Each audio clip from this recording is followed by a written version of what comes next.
When superheroes first hit the screen, they largely looked like this, campy and heavy on the tongue-in-cheek self-awareness. Back then, it seems, live-action adaptations could only justify their existence by acknowledging the silliness of masked crime fighting. Then, in the 80s and 90s, something changed. The success of Miller's The Dark Knight Returns and Moore's Watchmen proved people were willing to entertain the humanization of superheroes, to see them cast in shades of gray, as flawed and three-dimensional. This push towards realism hit new heights in 2005 with Batman Begins, where Christopher Nolan asked what kind of psychological profile would actually drive someone to mask up and fight crime. Turns out, a deeply tortured individual. Then came the cultural milestone that is The Dark Knight. What if big existential questions can be interrogated via comic book films? The Joker emerged as the paradigmatic villain philosopher, but that wasn't the film's only innovation. Here, it's not only the heroes and villains who were cast in more realistic hues, but the social order itself. The citizens of Gotham are not innocent civilians awaiting salvation from a flawless idol. They too can be quite ignoble. These civilized people, they'll eat each other. In its wake came The Dark Knight Rises, a film with a more mixed legacy. The Robin subplot is bleh, the Return of the League of Shadows feels redundant, and more than a few plot elements strain credulity. It seemed like, especially after such a groundbreaking film, this one didn't have anything to add. However, upon revisiting the film, I realized that Bane is an extension of the Joker's philosophy, and the film very much an intellectual descendant of The Dark Knight. If the Joker revealed that beneath the veneer of civilization lies the savage core of humanity, then Bane illustrates another facet of human fallibility that emerges when the established order is upset. Something, perhaps, even more frightening: fanaticism. Oh! They expect one of us in the wreckage, brother. Have we started the fire? The fire rises. Let's dive in. But first, let's go into a quick recap.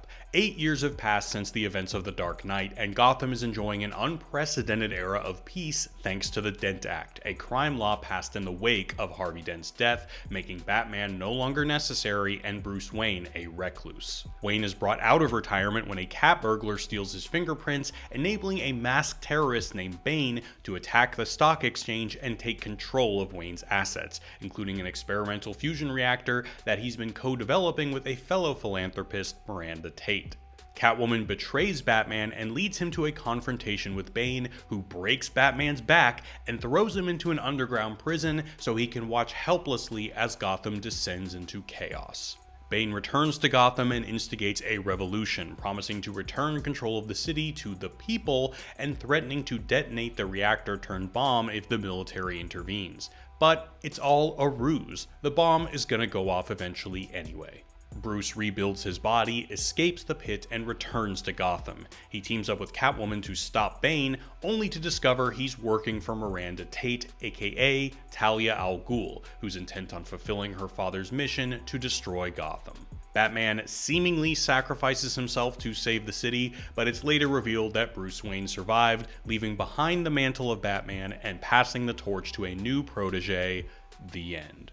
Okay, so first we have to talk about one of the chief inspirations for the movie, Charles Dickens' novel A Tale of Two Cities. Both works depict large-scale social upheaval and class conflict. In A Tale of Two Cities, the French Revolution; in The Dark Knight Rises, Bane's Revolution. Both have opportunistic characters named Stryver, develop themes of resurrection and sacrifice, have central characters who face imprisonment, and use the term storm to describe the revolutionary fervor gripping their respective cities. There's a storm coming, Mr. Wayne. Bane's motto, The Fire Rises, is the name of chapter 23 of book 2 of A Tale of Two Cities, and at Wayne's funeral, Gordon even reads from the book. But the question still remains, why this book? Why follow up The Dark Knight with an epic about revolution? Well, I think it goes back to the Joker's diagnosis of humanity.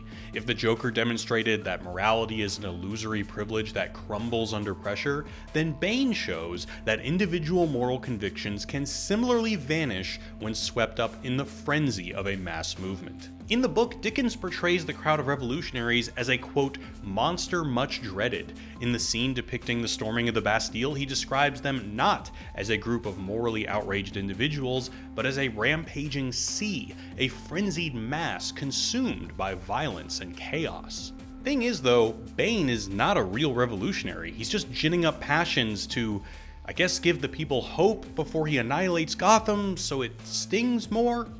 While I was initially disappointed that Bane didn't represent anything other than a Ra's al Ghul mouthpiece, after rewatching the film, I'm second guessing that assessment. At the risk of giving Nolan too much credit, I want to suggest that the vague, nonsensical elements of Bane's revolution are itself the point, because mass movements are often adopted not because of the substance of their ideas, but because they fulfill the psychological needs of the followers. For this, I'm going to be citing the book The True Believer by Eric Hofer, a fascinating analysis of mass movements. Not only was this one of the better books I've read this year, but it made me reconsider some of the flaws in the movie, that they may actually be deliberate reflections on the nature of humanity under the influence of mass movements.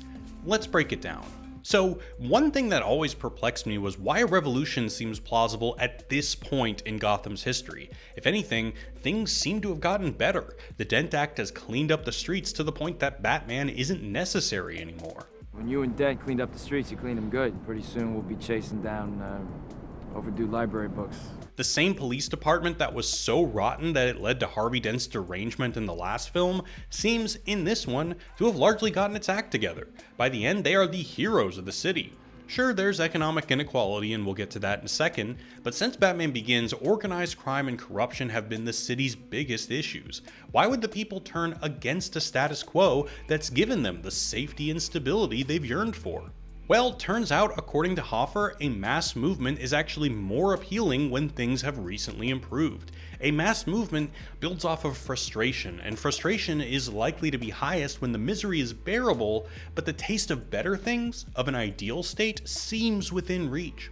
Hofer cites Tocqueville, who in his study of French society was struck by the fact that national prosperity in the 20 years before the revolution was accelerating like never before. He ultimately concluded that, quote, the French found their position more intolerable the better it became. However, economic inequality does seem to be an issue. Blue-collar workers, from cement truck drivers to shoe shiners, are recruited by Bane, and policemen make offhanded remarks like this. It's not our money, it's everybody's. Really? Mine's in my mattress. Well, Hofer points out that frustration is more likely to arise in situations of apparent inequality than absolute poverty. Really poor people are too preoccupied with surviving to be frustrated. He mentions slaves, who, despite their unimaginable depravity, maintain a kind of absolute equality in their communal life that precludes them from frustration. After all, in Germany and Italy, he claims, it was the middle class, not the poor, that formed the chief support for the fascist parties. So while it didn't seem obvious to me why Gotham was so primed for revolution, turns out it had recently leveled up to the ideal conditions for one, as rising expectations make the remaining inequalities that much more frustrating. And before we go on, I want to tell you about this video's sponsor, Delete Me. Data brokering is a huge industry all about mining and selling your personal information to anyone willing to pay for it. If you're the kind of person like me who expresses their thoughts on the internet, maintaining privacy and protecting personal data is crucial. The last thing you want is some griefer doxing you, harassing you at work, or worse, targeting your family. Delete Me is a hands-free subscription service that will remove your personal information that's being sold online. And this world of data collecting is super predatory. Just try applying for a job these days without divulging huge amounts of personal information to these shady job sites, but what else are you gonna do? You gotta make a living. That's what I dealt with when I started a new career, and that's why I recommend Delete Me. Check this, in just my first report, Delete Me found 65 brokers and 137 listings, all with my personal information. I'm talking my name, address, socials, property information, legal filings, but thanks to Delete Me, all that's gone now. So protect you and your family's personal data today by going to joindeleteme.com/Bauer and use the code Bauer at checkout for 20% off the consumer plan. That's joindeleteme.com/Bauer, promo code Bauer, and now back to the show. Another thing that always irked me is, why does the revelation of Harvey Dent's murders spark revolutionary sentiment? Surely a city with such a history of corruption is accustomed to lying politicians, so why is it such a big deal that Dent wasn't the hero he's painted to be? Because, for one, it creates a scapegoat out of Gordon and the police, and for Hofer, quote, mass movements can rise and spread without belief in a god, but never without the belief in a devil. And 2, while gods might not be necessary, dethroning previous gods is essential, and in Gotham, Dent worship had become a full-on faith. Not only does he have his own holiday, but he's even bred a fanatical following. After Bane attacks the stock exchange, the cops are in pursuit when Matthew Modine's Lieutenant Foley spots Batman and decides to redirect the entire police force. Who do you want to catch, huh? Some robber or the son of a bitch who killed Harvey Dent? For Hofer, denigrating an existing fanatical faith is crucial for the momentum of a mass movement because it allows a revolutionary to not only create disillusionment, but a hunger for a new faith, a hunger that the movement promises to satisfy. Now that's great, but a faith in what exactly? Bane's movement is at best vague and at worst nonsensical. It goes something like this. The Dent Act permits cops to unjustly imprison people without parole, and economic inequality is rampant, so therefore, power must be returned to the people. Take control of your city. To facilitate this transition, Bane has given the detonator to an anonymous citizen, so if the authorities interfere, this citizen will trigger the bomb. It basically boils down to Bane stirring up emotions by appealing to the people. Even when he says it in his Dent speech, it sounds disingenuous, like he's cynically playing to the crowd. And we give it back to you, the people. Now, you would think a mass movement would need to cling on to something more concrete than just a nebulous populist appeal, but actually, no. According to Hofer, a doctrine is actually more powerful if it's vague or unverifiable. People are drawn to mass movements because they offer a shield from personal inadequacies, and the more someone understands a set of ideas, the more closely they associate it with themselves. It feels like it came from them, whereas if the doctrine is not understood, it can be fully and passionately believed in because it offers a way to escape the self, to get lost in something larger. In Hofer's words, a doctrine should be believed, not understood. It doesn't matter that Bane's movement has no vision beyond chaos and looting. A vague appeal to the people is all it takes.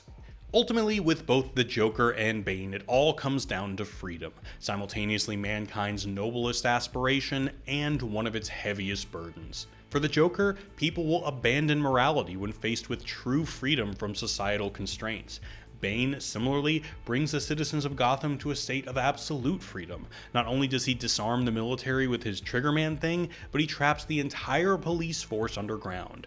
Whereas the Joker stripped away the laws, Bane casts away the law enforcers, leaving Gothamites to do what they please. Gotham is yours. Do as you please. Hofer claims that the primary motivation for joining a mass movement is to escape individual responsibility, to be free from freedom, that it's not just frustration that breeds a fanatic, but a toxic mix of frustration and freedom. Per Hofer, to the frustrated, freedom from responsibility is more attractive than the freedom from restraint. They're eager to barter their independence for relief from the burdens of willing, deciding, and being responsible for inevitable failure. In fact, he claims that one of the reasons why a revolution happened in France is because their peasant class was recently freed and owned land. Same thing with Russia. There might not have been a revolution if their peasants had not tasted freedom for a generation or more. Something I find quite clever here is how in some ways the psychological profile of the fanatic mirrors the struggles of Bruce Wayne. For Hofer, the fanatic's enlistment into a movement isn't about self-advancement, it's much more about self-renunciation. They feel that their lives have been meaningless and desperately pursue a substitute to ease the reminder of a spoiled past. Wayne is angry at himself for lying about Dent, devastated about losing Rachel, and is too eager to suit up and fight Bane, even though it's apparent that he's going to lose. He thinks that by dying as Batman, he can bring worth back to his life. You're afraid that if I go back out there, I'll fail.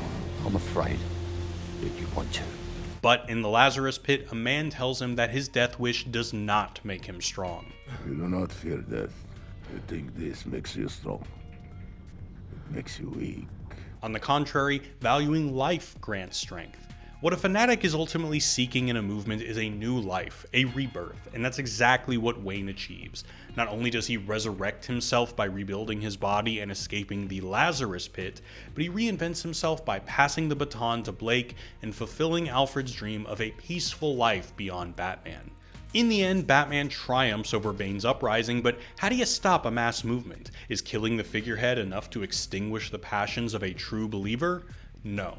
The best way to stop a mass movement is to substitute one movement for another, because according to Hofer, mass movements are actually quite interchangeable. That's why the Third Reich looked at communists as potential National Socialists, because the specific ideas don't matter as much as whether the movement can fulfill the psychological longings of the fanatic. And in the movie, this is exactly what happens. The theatricality of Batman's pseudo-self-sacrifice and the ensuing statue in the courthouse revering him as the city's savior offers the perfect substitute to redirect the passions of the people, a new faith to satiate their hunger for purpose. All of this is to say, the movie is pretty critical of transformative movements. At one point, Catwoman, once an acolyte for the revolution, regrets what it has become.